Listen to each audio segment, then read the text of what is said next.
కొణిదెల పవన్ కళ్యాణ్ గారు. ఆయనకన్నా బూతులు మాట్లాడే ఎవరు ఉన్నారా ఈ రాష్ట్ర రాజకీయాల్లో? అరే కాళ్ళకుండాలు చెప్పులు చేతులకు వచ్చినాయే.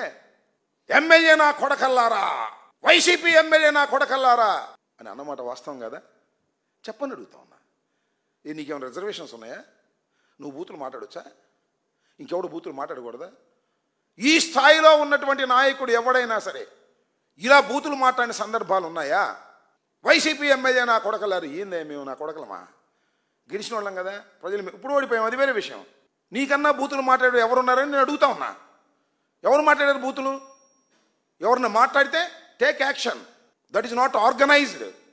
ఇవాళ ఆర్గనైజ్ చేసి బూతులు మాట్లాడిస్తున్నారు నారా లోకేష్ గారు, ఆయన తండ్రి గారు. దానికి నువ్వు మద్దతు పలుకుతున్నావు, గుర్తుపెట్టుకోమని మనవి చేస్తున్నా.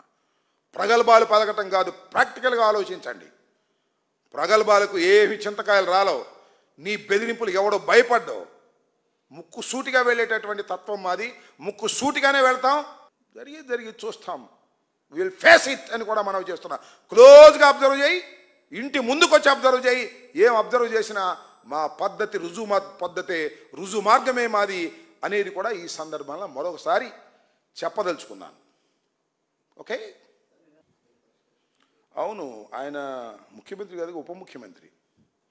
పవర్ లేని ఉప ముఖ్యమంత్రి అంటే మళ్ళీ ఏమంటారంటే ఆ కూటమిని మీరు చీల్చడానికి ఇలాంటి మాటలు మాట్లాడుతున్నారని అన్నారు. కూటమి మేము చేరమంటే చీలిద్దా? ఆ కూటమి ఎందుకు బలంగా ఉందో మాకు తెలుసు. ఎవరికి ఏమేమి అందుతున్నాయో మాకు తెలుసు.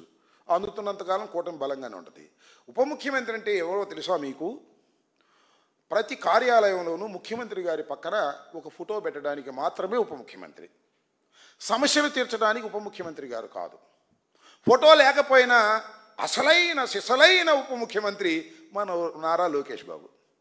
అసలు మాట్లాడితే ఉప ముఖ్యమంత్రి కాదు, ముఖ్యమంత్రి ఆయన అడిగితే ఇదే సమాధానం చెబుతాడా? ముఖ్యమంత్రి గారిని కనుక్కొని చెప్పాలని, no I will take care అంటాడు. అది అతని పవరు, ఇది ఇతని పవరు.